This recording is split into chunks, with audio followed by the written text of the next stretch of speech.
वर्णानामर्थसङ्घानां रसानां छन्दसामपि मङ्गलानां च कर्तारौ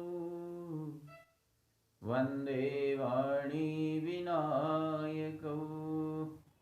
सच्चिदानन्दरूपाय विश्वोत्पत्त्यादिहेतवे तापत्रे विनाशाय श्रीकृष्णाय वयं नुमः।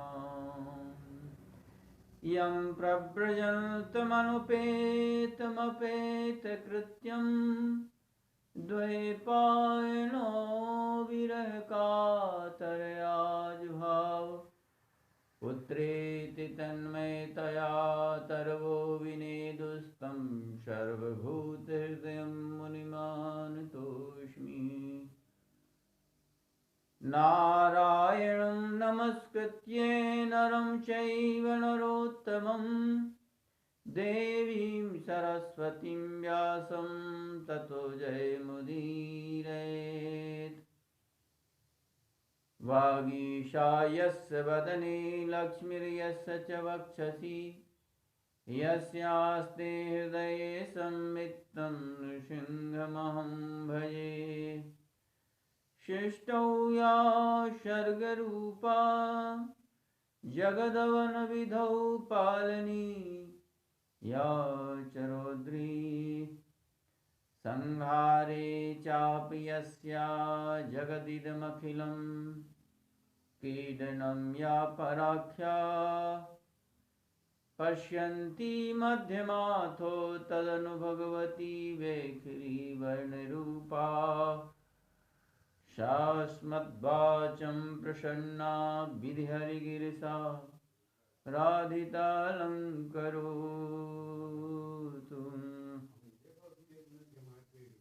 अतुलितबलधामं हेमिशैलाभदेहं धनुजवनिकृशानुं ज्ञानिनामग्रगण्यं सकलगुणनिधानं वानराणामधीशं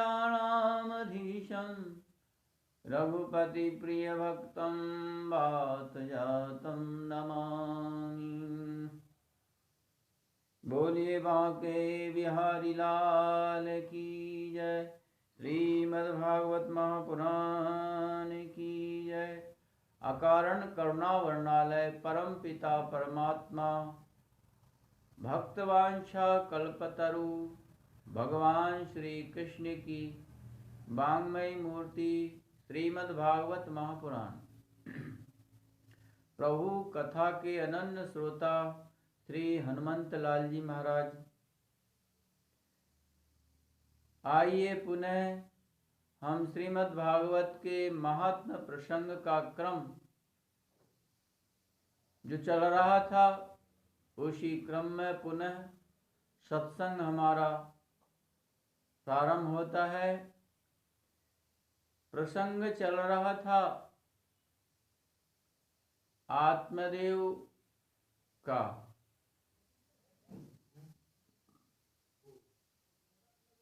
धुंधकारी ने परेशान कर लिया बहुत आत्मदेव का। आज्ञा का पालन नहीं किया, अत्याचार अनाचार पाप करने लगा। पिता ने समझाया नहीं,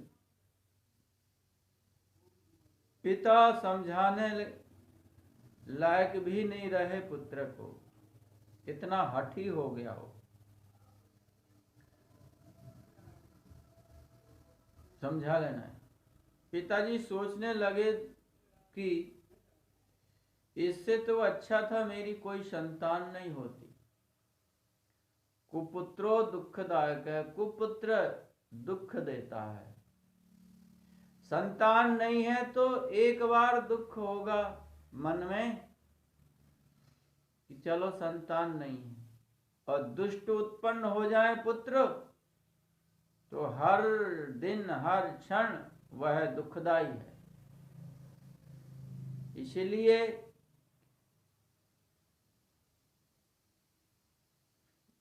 विचार करने लगे कि पुत्र न होना ठीक है, पर हो करके दुष्ट होना ठीक नहीं है। बहुत दुखित बैठे थे। गोकर्ण आए। गोकर्ण ने समझाया कि पिताजी, आप किसके लिए चिंता कर रहे हो? संसार असार है, कोई किसी का नहीं है। जो जितना आसक्तिवान स्नेहवान है वही रात दिन जलता है। इसलिए धनवान को सुख नहीं है, चक्रवर्ती राजा को सुख नहीं है, इंद्र को सुख नहीं है। एकांत में रहने वाले मननशील मुनि को सुख है, जिसने अपनी संपूर्ण आशा तृष्णा का त्याग कर दिया। तृष्णा भववाहिन्या, तृष्णा के ही कारण पुनर्जन्म पुनर्मृत्यु होती है। तृष्णा ना हो संसार में तो व्यक्ति जो है जीव ईश्वर के समान।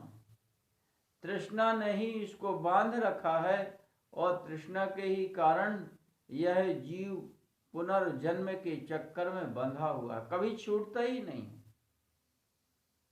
इससे ही भव प्रवाह प्रवाहित होता रहता निरंतर, तृष्णा के कारण, आशा के कारण। तृष्णा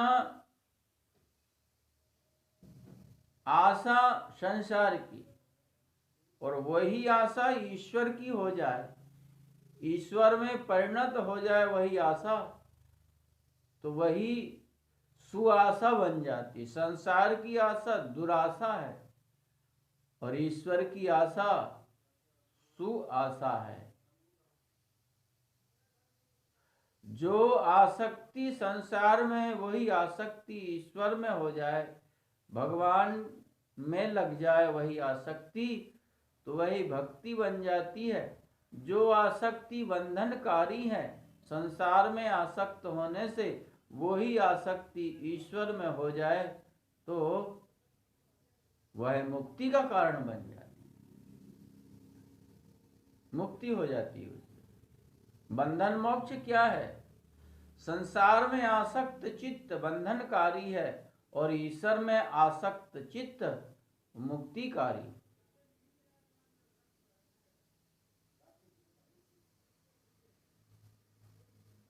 तुलसीदास जी महाराज ने कहा, धनहीन कहे धनवान सुखी, धनवान कहे सुख राजा को भारी, राजा कहे महाराज सुखी, महाराज कहे सुख इंद्र को भारी। इंद्र कहे चतुरानन को सुख, ब्रह्म कहे सुख शंभु को भारी। तुलसीदास विचार कहो, हरि भजन बिना सब जीव दुखारी, हरि भजन बिना सब जीव दुखारी। संसार निर्धन सोचता है कि धनवान सुखी होगा, जो धनवान है वह सोचता है मेरे से ज्यादा राजा सुखी होगा, राजा सोचता है कि मेरे से ज्यादा चक्रवर्ती राजा सुखी होगा, चक्रवर्ती राजा सोचता है कि मेरे से ज्यादा सुख इंद्र को होगा, इंद्र सोचता है कि ब्रह्मा को, ब्रह्मा सोचते हैं शिव जी को ज्यादा सुख होता है, शिव जी सोचते हैं कि विष्णु को ज्यादा सुख। तुलसीदास जी कहते हैं कि भजन के बिना सारा संसार जीव दुखित है। थोड़े थोड़े सब दुखी, कोई तन दुखी, कोई मन दुखी, कोई धन बिन रहत उदास। थोड़े थोड़े सब दुखी, सुखी राम के दास। भगवान के दास, भगवान के भक्त ही सुखी है और कोई दूसरा सुखी नहीं है। इसीलिए पिताजी संसार की आशा।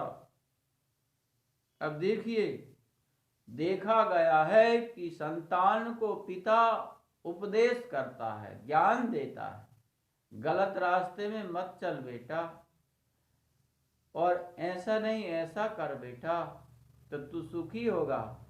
पर भागवत में इस प्रसंग में हमको पुत्र ही जो है पिता को ज्ञान उपदेश करते। पिताजी ऐसा नहीं, ऐसा करो। तो बड़ा कौन है? ना पिता बड़ा है, ना पुत्र बड़ा है, बड़ा है जो ज्ञानवान है। जो ज्ञानवान है वही तो बड़ा है आध्यात्मिक मार्ग में। लौकिक मार्ग में तो पिता की पूजा करना चाहिए, पर इस प्रसंग में धन्य है वह पुत्र जो पिता को ही ज्ञान उपदेश दे करके और पिता को ही धन्य कर दिया, पिता का ही उद्धार कर दिया। यहाँ पुत्र ही गुरु बन गए पिता के लिए, और पुत्र ने ज्ञान उपदेश करके धन्य कर दिया। तो वास्तव में ऋते ज्ञानान्न मुक्ति, बिना ज्ञान के मुक्ति नहीं है। प्रभु कृपा से उपदेश दिया, बात लग गई और कहा कि बेटा मैं तुम्हारी बात को स्वीकार करता हूं, मैं मानूंगा। मेरे लिए कर्तव्य क्या है? मैं क्या करूं, कहां जाऊं, किस ईश्वर का भजन करूं? मेरे लिए तुम एक सुमार्ग हो, तुम मेरे लिए एक प्रकाश हो, अंधकार से उठा करके सद्मार्ग रूपी प्रकाश में डालने वाले गुरु तुल्य हो। इसलिए मुझे सदुपदेश करो, मैं क्या करूं, कर्तव्य क्या है? 2 श्लोकों में उपदेश दिया श्री गोकर्ण जी ने, और इन 2 श्लोकों से ही पिताजी का उद्धार हो गया। देखिए, यदि व्यक्ति एक शब्द को भी स्वीकार कर ले, एक वाक्य को भी स्वीकार कर ले, तो उसी से ही उसका उद्धार हो जाए। और यदि व्यक्ति को नहीं मानना है, स्वीकार ही नहीं करना है, तो पूरी भागवत सुना दो, उससे उद्धार होगा क्या? यही तो सुकृति है। हमारे चित्त ने ज्ञान का एक वाक्य भी स्वीकार कर लिया तो वह व्यक्ति सुमार्ग में चला जाता, उसका कल्याण हो जाता, उद्धार हो जाता। स्वीकार नहीं किया सदुपदेश ज्ञान का, तो 7 दिन तक भागवत सुनाते रहो, रामायण सुनाते रहो, गीता सुनाते रहो, काटई पई कदरी फरई कोटि जतन को सींच। काटने पर ही कदरी फटता है, चाहे कोई कितने ही सिंचन करे। और दूसरी जगह कहा कि फूलई फरई न बेत, जो गुरु मिलहि बिरंच सम, मूरख हृदय न चेत। फूलहि फरहि न बेत, यद्यपि सुधावर सही जलद, मूरख हृदय न चेत, जो गुरु मिलहि बिरंच सम। जो बांस होता है वह फूलता फलता नहीं है, कभी उसमें फूल फल नहीं आते हैं। यद्यपि भले ही जो बादल हैं अमृत की वर्षा ही क्यों नहीं करे, पर वह कभी फूलता फलता नहीं है।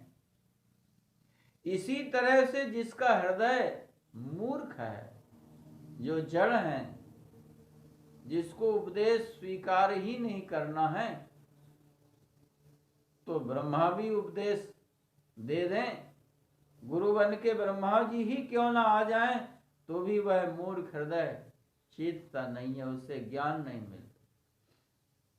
तो 2 श्लोकों में ही गोकर्ण ने उद्धार कर दिया पिता का।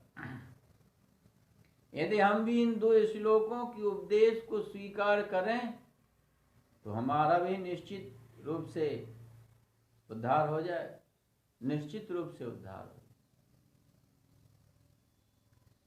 देहे स्थिमांस रुधिरे अभिमतिं त्यजत्वम्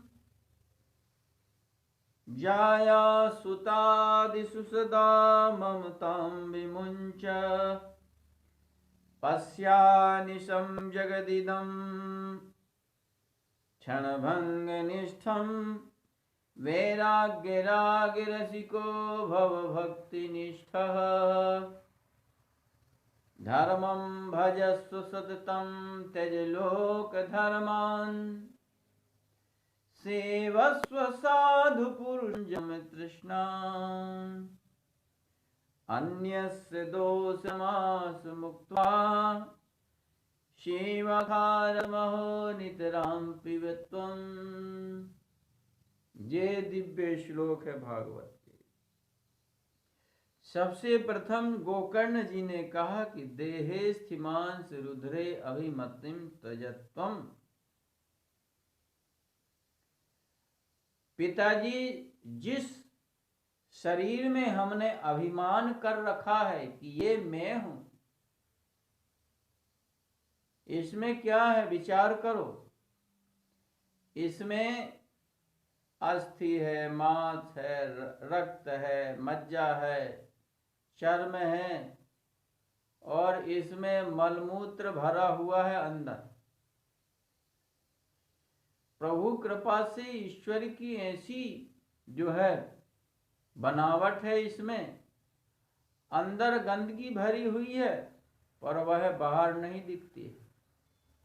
बाहर से कितना सुंदर है और इसमें मलमूत्र भरा हुआ है, रक्त, मांस, मज्जा, अस्थि। हड्डी को देखो तो कितनी मन में ग्लानि सी उत्पन्न होती है, त्याज्य भाव उत्पन्न हो जाता है। और वो इसी सुंदर शरीर के अंदर। तो इसमें सार क्या है? जिसमें हमने अभिमान कर रखा है, अहम बुद्धि कर रखा है कि मैं ये हूं। इस शरीर तो नाशवान है। सप्त धातु, रस, रक्त और मज्जा, अस्थि,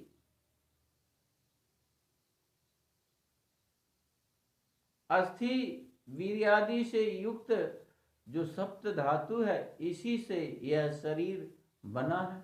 इसमें सार क्या है? ये तो नाशवान है, जिसमें अहम हमने कर रखा है। और जो हमने ममता कर रखी, जिनमें मन अहमता होती है शरीर में और ममता होती है शरीर से संबंध रखने वालों में। जाया सुतादि सदा ममता विमुंच।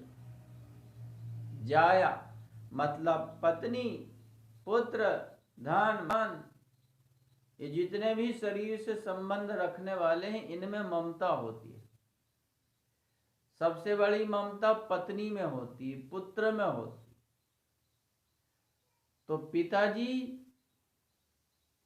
ये ममता है, यही बांधने वाली। अहमता ममता ही बंधनकारी। कहते हैं कि अहम 2 अक्षर मृत्यु है और नामम 3 अक्षर अमृत है, मुक्ति है। जहां अहम आया वही बंधन है और जहां नामम वही मुक्ति है। 2 अक्षर ही बंधन है, 3 अक्षर ही मुक्ति है। तो अहमता होती है शरीर में, ममता होती स्त्री पुत्रादि में। तो स्त्री पुत्रादि में जो ममता होती है, उस पर हम विचार करें। व्यक्ति कहता है, जब पत्नी से प्रेम होता है तो कहता है कि आपको देखे बिना मेरा दिन नहीं कटता है, दिल नहीं लगता है, मैं आपके बिना जीवित नहीं रह सकता। जब ममता प्रेम होता है। और उसी पत्नी से जब घृणा हो जाए, प्रेम हट जाए, तो उसी पत्नी को कहता है कि तू मेरी दृष्टि के सामने हट जा, मैं तुझे देखना पसंद नहीं करता। जिस पत्नी को कहता है कि तुम चंद्रमुखी हो, तुम्हारा मुख कमल के समान है, चंद्र के समान है, मैं उसे देखे बिना रह नहीं सकता हूं।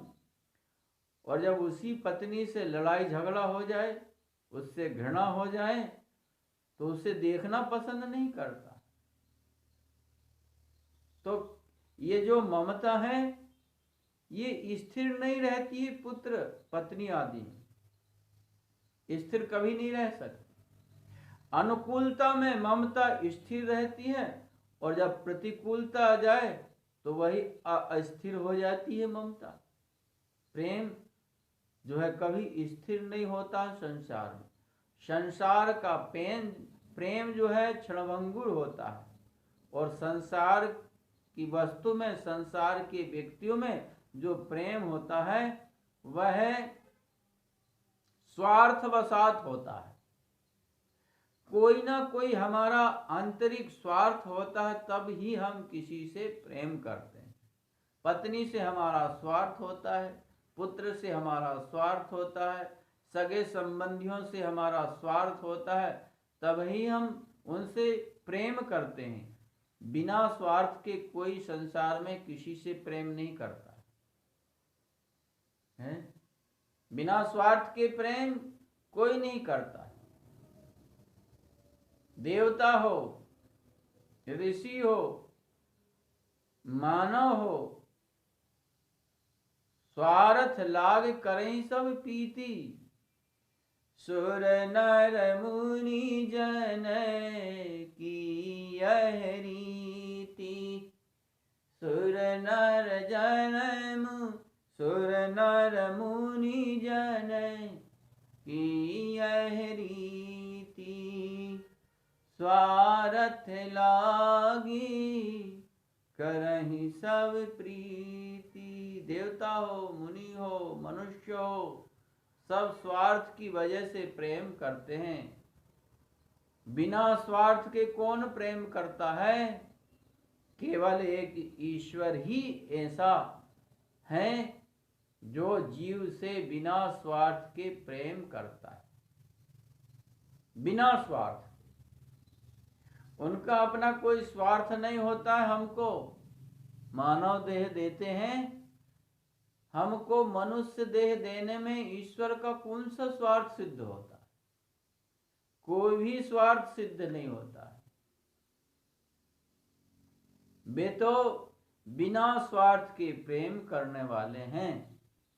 जीव का उद्धार हो जाए, जीव का कल्याण हो जाए, जीव की मुक्ति हो जाए, इसलिए भगवान हम को मानव देह देते हैं।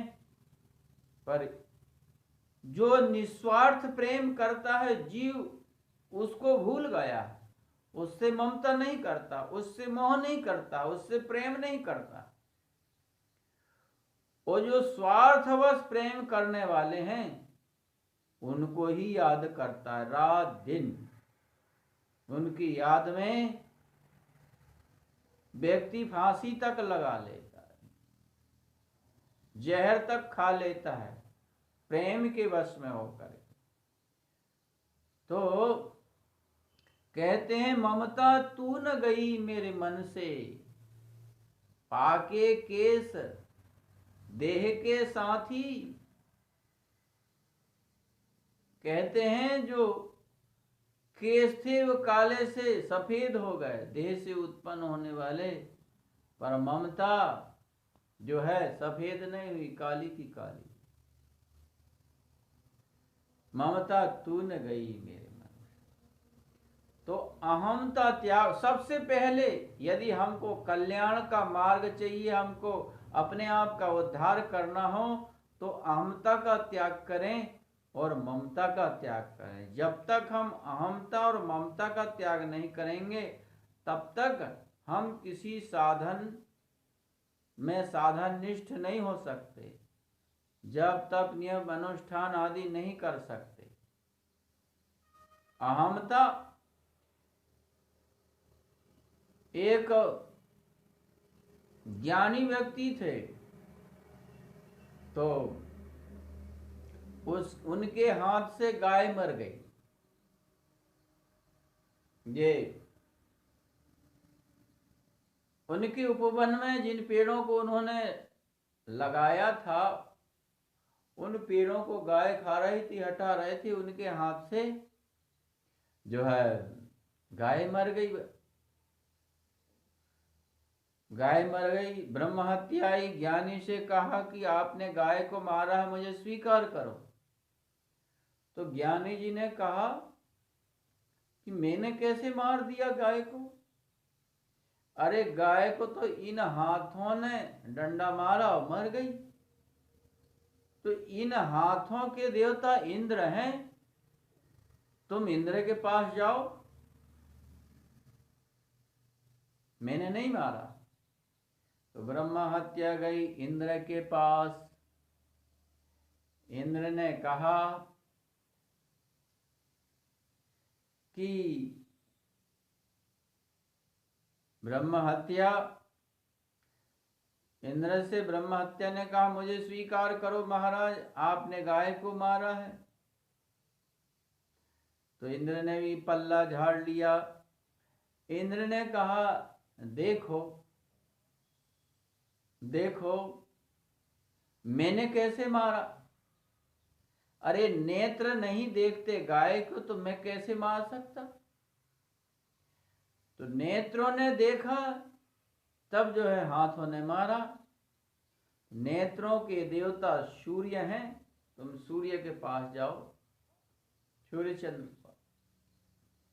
तो ब्रह्म हत्या पहुंची सूर्य के पास, कहा महाराज मुझे स्वीकार करो। तो सूर्य भगवान ने भी पल्ला झाड़ लिया।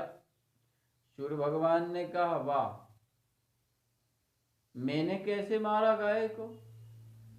अरे मान लो नेत्रों ने देखा, यदि पैर वहां तक चल कर के नहीं पहुंचते तो नेत्र बेचारी क्या करती है? मान लो देख भी लिया किसी ने, तो यदि पैर वहां तक नहीं चलते तो नेत्रों का क्या दोष? बोले नेत्रों के देवता विष्णु है, तुम उनके पास जाओ। ब्रह्म हत्या पहुंची, गो हत्या पहुंची, जो है विष्णु के पास, महाराज मुझे स्वीकार करो, आपने गोवध किया है, आपके माध्यम से गोवध हुआ है, आप चरण के देवता हैं। विष्णु भगवान ने कहा कि मैं स्वीकार करूंगा, पर कुछ मुझे टाइम दो। ठीक है, हम आपको समय प्रदान करते हैं। तो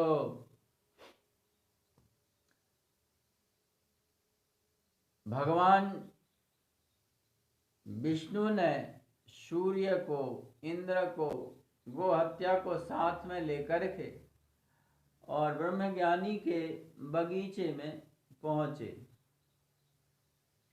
स्वरूप बदल के भगवान विष्णु ने परीक्षा लेनी चाहे कि असली ज्ञानी है कि नकली ज्ञानी है, देखते हैं। यदि असली ज्ञानी होगा तो ठीक है, हम उसके ऊपर गोवध का पाप नहीं डालेंगे। यदि नकली ज्ञानी होंगे तो निश्चित रूप से पाप उसी ने किया है। तो भगवान स्वरूप बदल करके और बगीचे में इधर उधर घूमने लगे, कहने लगे वाह कितने सुंदर पेड़ लगे हैं, ये कितने सुंदर आम, कितने सुंदर गुलाब, कितने सुंदर सुंदर ये फूल क्यारी। पता नहीं किस महान पुरुष, किस व्यक्ति ने लगाया है ये पेड़। यदि वह मेरे पास आता तो मैं तो उसके पैर छू लेता। इतने में ही ज्ञानी जी सुनकर के आ गए, अरे भैया इधर देखो, इधर मैंने लगाया है ये पेड़, ये सुंदर सुंदर ये क्यारी फूल, ये सब मैंने लगाया है। तो ब्रह्म हत्या से भगवान ने कहा कि इन ज्ञानी के ऊपर चढ़ बैठो। बोले ये पेड़ पौधे तुमने लगाए हैं, तो क्या ये गाय को मैंने मारा है? अब तो गो हत्या ज्ञानी के सिर पे चढ़ गई। कहने का तात्पर्य क्या है? जहां अहम आ गया हमारे अंदर, कर्तापन की बुद्धि आ गई कि मैंने किया, वहीं पर कर्म का फल आपको प्राप्त होगा।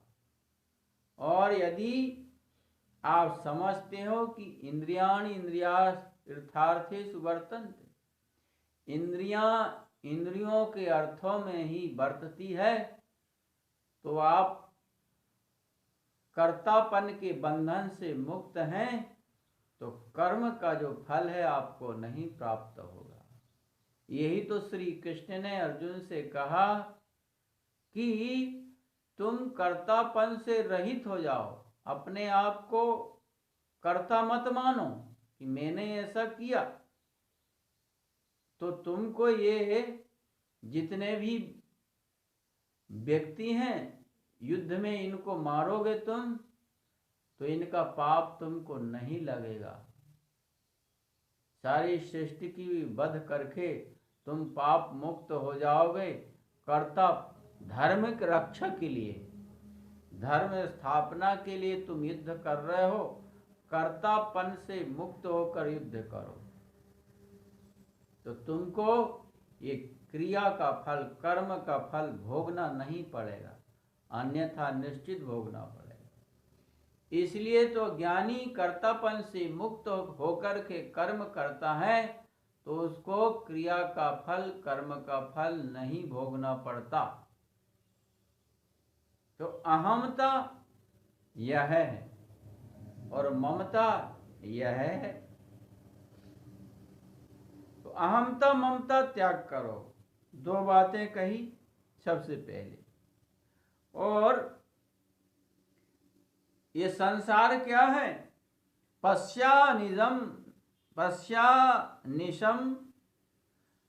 पश्यानिशम जगदिदम क्षणभंग निष्ठम इदम जगतम। इस संसार को कहते हैं कि क्षणभंग निष्ठम, इसकी निष्ठा है, इसकी स्थिरता संसार की क्षणभंगुर है। संसार नाशवान है, जो कुछ दिखता है अभी है, अभी नहीं होगा। संसार नाशवान और ऐसे ही शरीर नाशवान है। अभी हम अपने आप को देख रहे हैं, श्वास बाहर गई, वह श्वासा अंदर भी आएगी या नहीं आएगी इसका भी विश्वास नहीं। इतना क्षणभंगुर है हमारा शरीर, यह संसार नाशवान। 4 प्रकार के प्रलयों में एक नित्य प्रलय है। नित्य प्रलय का तात्पर्य हर क्षण प्रत्येक वस्तु प्रलय की ओर जा रही, नाश की ओर जा रही। कैसे? आप अनुभव करके देखें, जिन कपड़ों को हम बाजार से आज सुंदर नवीन खरीद के लाते हैं, 2-4 महीना के पश्चात, 1 साल के पश्चात वे वैसे नहीं रहते। कोई भी पदार्थ आप फल खरीद के ले आओ, 2-4 दिन के बाद वो बिगड़ जाएंगे, नष्ट। कोई भी वस्तु जो है, हमारा शरीर से लेकर के जितने भी दृश्यमान जगत के वस्तु पदार्थ हैं, प्रत्येक वस्तु पदार्थ शरीर आदि नाश की ओर बढ़ रहे हैं, प्रतिक्षण नाश की ओर बढ़ रहे हैं। कहते हैं कि जो व्यक्ति कहता है कि यह व्यक्ति वही है जिसको हमने 1 वर्ष पूर्व देखा था, यह पदार्थ वही है जिसको मैंने पहला देखा था, तो वह कहते हैं कि कुमनीषी, वह कुबुद्धि है, बुद्धिहीन है। क्योंकि जैसे जल का प्रवाह, नदी का प्रवाह निरंतर चलता रहता है। जो जल हमने अभी दृष्टिगोचर किया वह जल वहां नहीं है, वह दूर चला गया। उसके कण, बालुका आदि वो दूर चले गए, पुनः दूसरे आए। इस तरह से प्रत्येक वस्तु पदार्थ शरीर से लेकर के ये नित्य ही नाश की ओर बढ़ रहे हैं हर क्षण। ये संसार नाशवान है, इसमें अनश्वर केवल ईश्वर है, बाकी सब संसार नाशवान है। महाप्रलय में नष्ट हो जाता पुनः इसका सृष्टि काल में इसको ईश्वर कीड़ार्थ जो है निर्मित कर देते, नाशवान। वैराग्य राग रसिको भव भक्ति निष्ठा। अब यहां देखिए 3 बात बताई गोकर्ण ने पिताजी को कि पिताजी वैराग्य राग रसिका भव भक्ति निष्ठा। वैराग धारण करो, राग यदि कुछ स्वीकार करना है तो वैराग को ही राग समझो, उसी को राग समझो। हृदय में वैराग को धारण करो और भव भक्ति निष्ठा है, भक्ति में निष्ठावान हो जाओ, अर्थात अपने अंतःकरण में भक्ति को लाओ। भक्ति भज सेवायाम धातु से भक्ति बनती है, भक्ति शब्द निष्पन्न होता है, अर्थात सेवा ही भक्ति है। भगवान की भक्ति, भगवान की सेवा करें हम, प्रत्येक इंद्रियों से भगवत सेवा ही भगवान की भक्ति है। और जगत को ईश्वर रूप मान करके सेवा करना यह भी भगवान की भक्ति है, क्योंकि जगत भी ईश्वर का रूप है, जगत भी ईश्वर का रूप है। किसी असहाय व्यक्ति की सेवा करना ईश्वर मान करके कि इसके अंतःकरण में भी ईश्वर है, तो वह भी भगवान की भक्ति है। किसी पशु पक्षी की सेवा करना, गाय को ईश्वर मान करके ईश्वर बुद्धि से उसको घास खिलाना भी ईश्वर की भक्ति है, भगवान की भक्ति है। किसी रोगी को दवा की व्यवस्था कर देना, दवा दे देना, यह भी ईश्वर की भक्ति है, क्योंकि सर्वम खल्विदम ब्रह्म नेह नानास्ति किंचन। संपूर्ण जगत ईश्वर का ही रूप है, इसमें और कुछ भी नहीं है। गोस्वामी तुलसीदास जी ने कहा, सिय राम मैं सब जग जानी, सिय राम मैं सब जग जानी, करऊं प्रणाम जोर जुग पानी, अग जग मैं सब रहित विरागी, प्रेम प्रभु प्रगटई जिमियागी। भगवान सर्वत्र व्याप्त है, जगमय है, ईश्वरमय है। श्रीमद् भागवत के 2 स्कंद में आप पढ़ेंगे तो समझ में आएगा कि पाताल में तस्हि पादमूलम पठन्ति पाषाण प्रवदे रसातलम। भगवान का विराट स्वरूप का वर्णन किया गया है। ये जो बादल हैं विराट स्वरूप परमात्मा के केश हैं, जो वृक्ष हैं विराट स्वरूप परमात्मा के ये रोए हैं, ये नदियां हैं विराट स्वरूप परमात्मा के नसें हैं, ये जो समुद्र हैं विराट स्वरूप परमात्मा के कुक्षी है। कुक्षी प्रदेश हैं। तो ये विराट स्वरूप परमात्मा का ये संसारमय रूप वर्णन करने का तात्पर्य क्या है? दो स्वरूप है परमात्मा के। एक तो सूक्ष्म स्वरूप हमारे अंतःकरण में विराजमान है, प्रादेश मात्र रूप से भगवान यहाँ कमल है, उस कमल में चतुर्भुज स्वरूप से विराजमान है, अंतर्यामी रूप से। एक तो ये सूक्ष्म स्वरूप हुआ, और विराट स्वरूप ये जो कुछ दृश्यमान जगत है यह सब कुछ ईश्वर का ही स्वरूप है।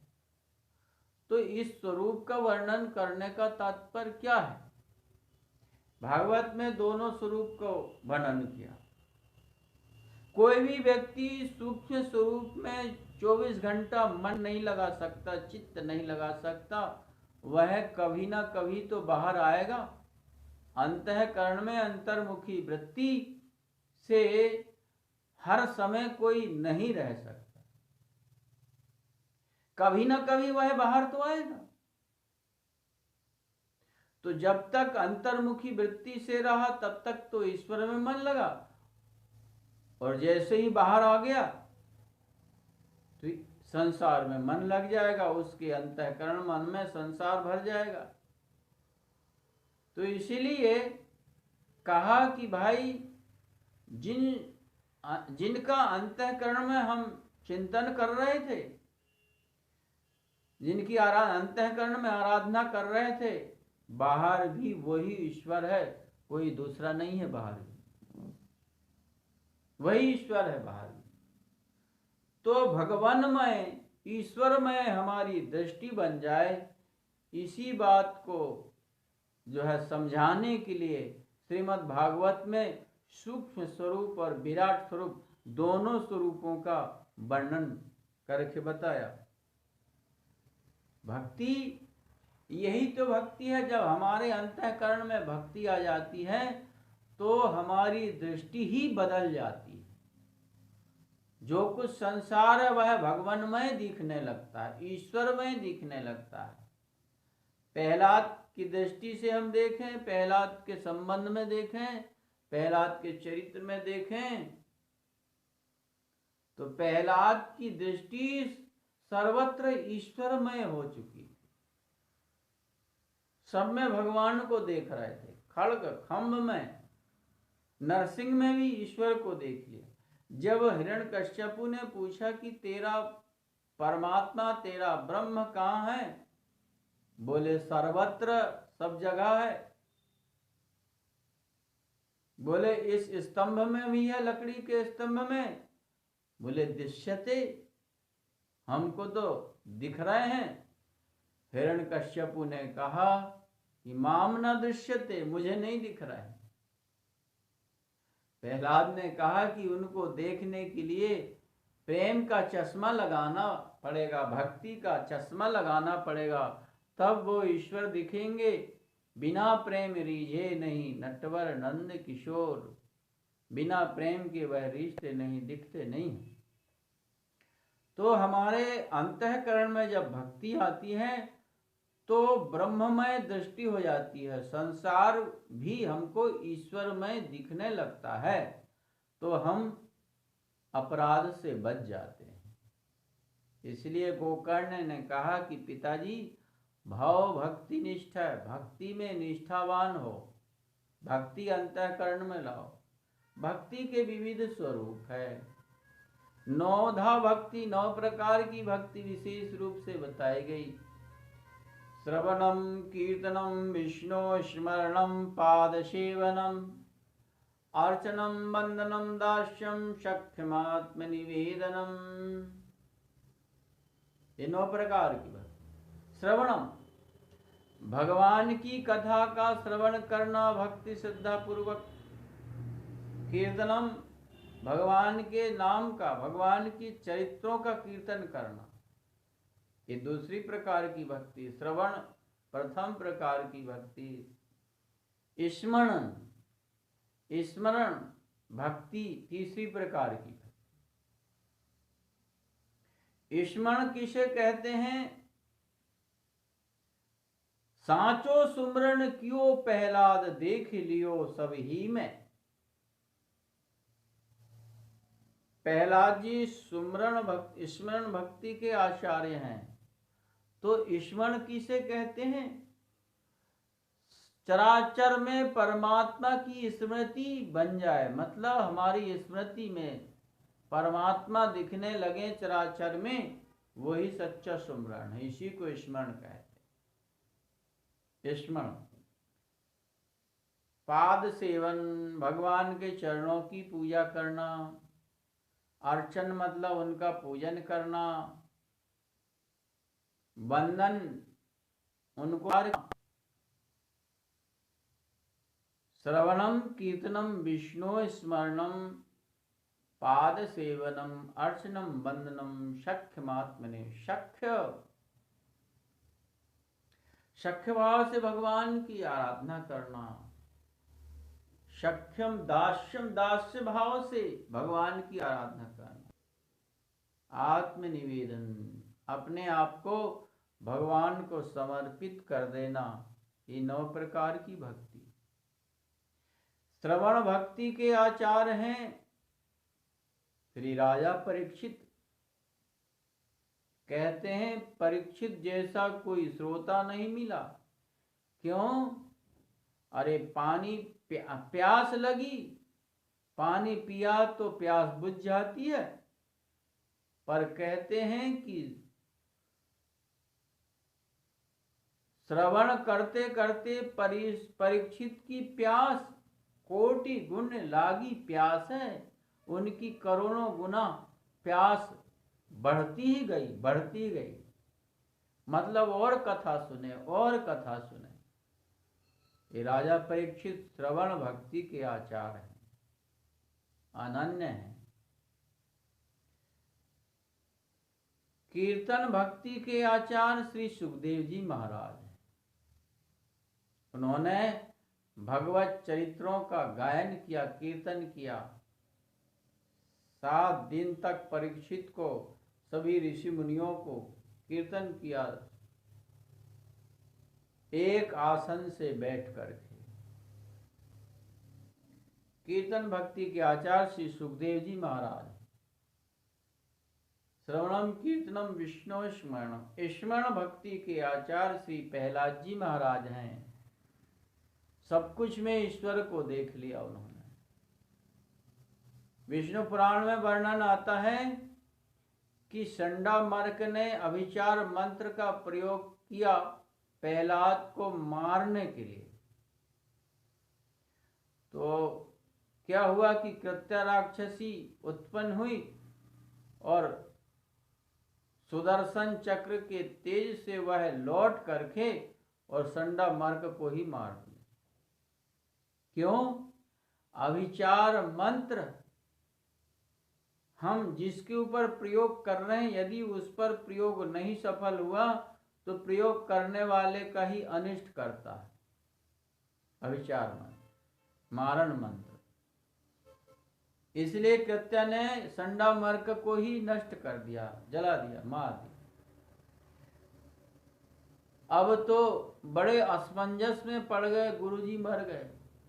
सखाओं ने कहा कि प्रहलाद, लोग कहेंगे कि प्रहलाद ने अपने ही गुरु का वध करवा दिया, मरवा दिया, इसलिए इनको जीवित करो। तो अब यहाँ सौगंध खाई। विष्णु पुराण में वर्णन आता है कि प्रहलाद जी ने सौगंध खाई कि यदि मुझे मारने वाले पिताजी चंडामर्क में भी मेरे अंदर द्वेष बुद्धि ना हो तो उसके प्रभाव से ये जीवित हो जाए। देखिए कितनी बड़ी सौगंध, कितनी बड़ी बात हो गई। प्रहलाद जी ने कहा कि मुझे जो मार रहे हैं, मेरे से द्वेष कर रहे हैं, मेरे पिता और ये मेरे गुरु, इनके प्रति भी मेरे मन में यदि द्वेष बुद्धि ना हो तो उसके प्रताप से ये जीवित हो जाए। बहुत बड़ी चीज हो गई। तो मतलब शत्रु के अंदर भी ईश्वर का दर्शन करना, मारने वाले के अंदर भी ईश्वर को देख लेना, यही सच्चा सुमरन और प्रहलाद जी ने सच्चा स्मरण किया। स्मरण भक्ति के आचार्य श्री प्रहलाद जी महाराज। श्रवणम कीर्तनम विष्णु स्मरणम पाद सेवनम। पाद सेवन भक्ति, चरण सेवन भक्ति के आचार्य हैं श्री लक्ष्मी जी। निरंतर लक्ष्मी भगवान के चरणों की सेवा करते रहती, कहीं जाती नहीं। लक्ष्मी को चंचला कहा है, उनका नाम ही चंचला, निरंतर चलते ही रहती, एक व्यक्ति के पास रहती नहीं है स्थिर रूप से। आज जो रुपया धन पैसा हमारे पास है कल दूसरे के पास आएगा। सोना आज हमारे पास है, मर जाएंगे दूसरे के पास चला जाएगा। जमीन आज हमारे पास है, कल पुत्रों के पास उन्होंने बेच दिया तो दूसरे के पास। इस तरह से जो संपत्ति है वह निरंतर चलती रहती, एक जगह स्थिर कहीं भी नहीं रुकती। एक जगह केवल लक्ष्मी रुकी, वह है भगवान के चरणों में, वहीं स्थिर रूप से लक्ष्मी रहती। तो जो भगवान की चरण सेवा करता है, भगवान की भक्ति करता है, तो लक्ष्मी के लिए अलग से प्रयास नहीं करना पड़ता। लक्ष्मी तो भगवान जहाँ रहेंगे वहाँ उनके चरणों में रहेगी। इसलिए हम भगवान की ओर बढ़ें, भगवान की भक्ति करें, भगवान को अंतःकरण में बिठाएं। लक्ष्मी के पीछे मत भागिए। लक्ष्मी तो छाया की तरह है, छाया की तरह आप तरफ आप दौड़ेंगे तो छाया आगे भागेगी, छाया को कोई पकड़ नहीं सकता। इसी तरह से लक्ष्मी है, लक्ष्मी को कोई पकड़ नहीं सकता, बस में नहीं कर सकता। ईश्वर की भक्ति, ईश्वर का भजन करिए तो लक्ष्मी अपने आप आपको प्राप्त हो जाएगी। अर्चनम वंदनम। अर्चन भक्ति के आचार्य हैं पृथु महाराज। अर्चन वंदन भक्ति के आचार्य हैं श्री शुफलक सुबन अक्रूर जी महाराज। जब कृष्ण बलराम को लेने के लिए अक्रूर जा रहे थे, भगवान के चरण चिन्ह दिखे ब्रजरज में, गोधूली में, नंदगांव के पास। भगवान गोचारण करके कृष्ण बलराम लौटे थे घर में, और अक्रूर जी ने देखा और कूद पड़े रथ से, कहने लगे कि अहो यही तो मेरे प्रभु के चरण चिन्ह हैं। उनमें ध्वज वज्र अंकुश आदि के चिन्ह लगे हुए थे, उसमें लोटपोट हो गए। ब्रजरज को अपने माथे पे लगाया अक्रूर जी ने। तो ये बंधन भक्ति है। बंधन भक्ति के आचार्य हैं श्री अक्रूर जी महाराज।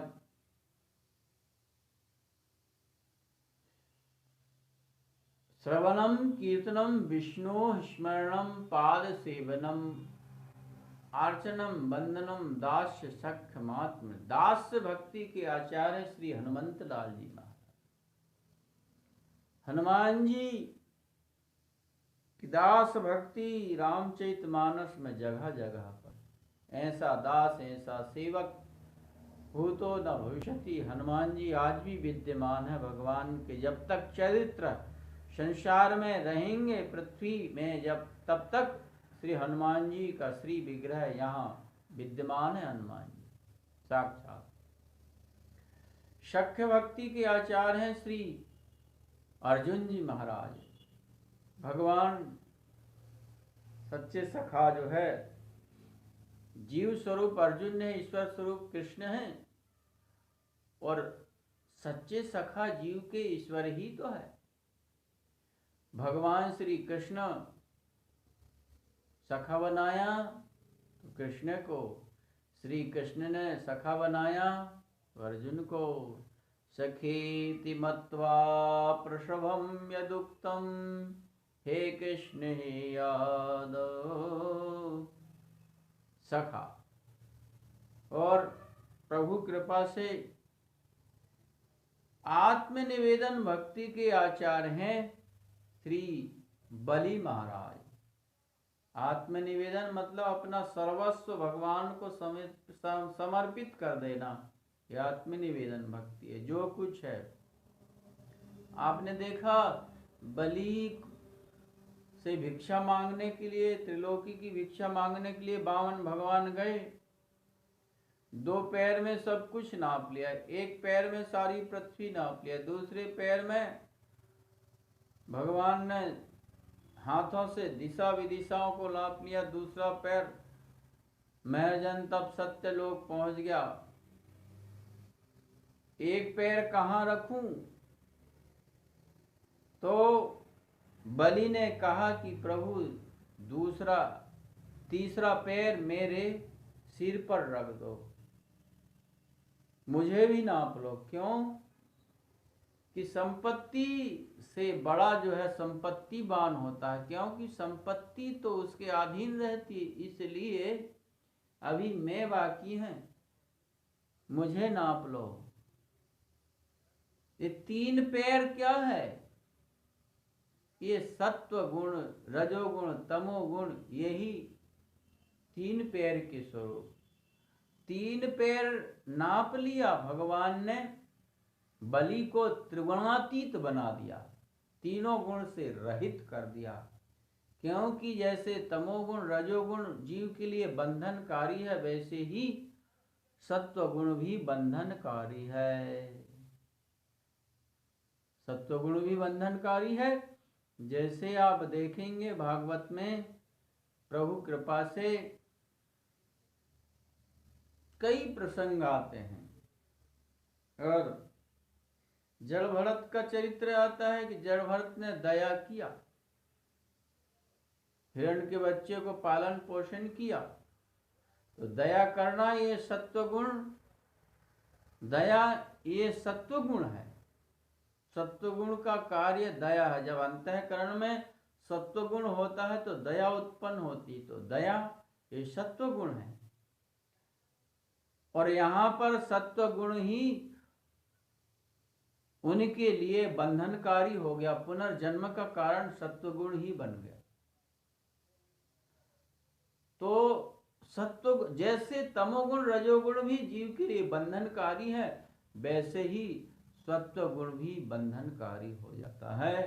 तो बलि को त्रिगुणातीत कर दिया भगवान नारायण ने, इसलिए ये 3 पद के बहाने त्रिगुणातीत कर दिया बलि महाराज को।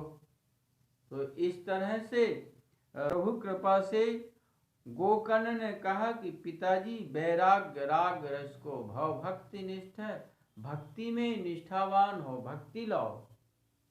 तो 2 श्लोकों पर हमारा चिंतन चल रहा है, जो गोकर्ण ने पिताजी को उपदेश दिया है। और आगे का जो प्रसंग होगा, आगे के श्लोक पर हम लोग कल के प्रसंग में चिंतन करेंगे। बोल बांके बिहारी लाल की जय। श्रीमद्भागवत महापुराण की जय। श्री कृष्ण गोविंद हरे मुरारे, हे नाथ नारायण वासुदेव। श्री कृष्ण गोविंद हरे मुरारे, हे नाथ नारायण वासुदेव। श्री कृष्ण गोविंद हरे मुरारे, हे नाथ नारायण वासुदेव।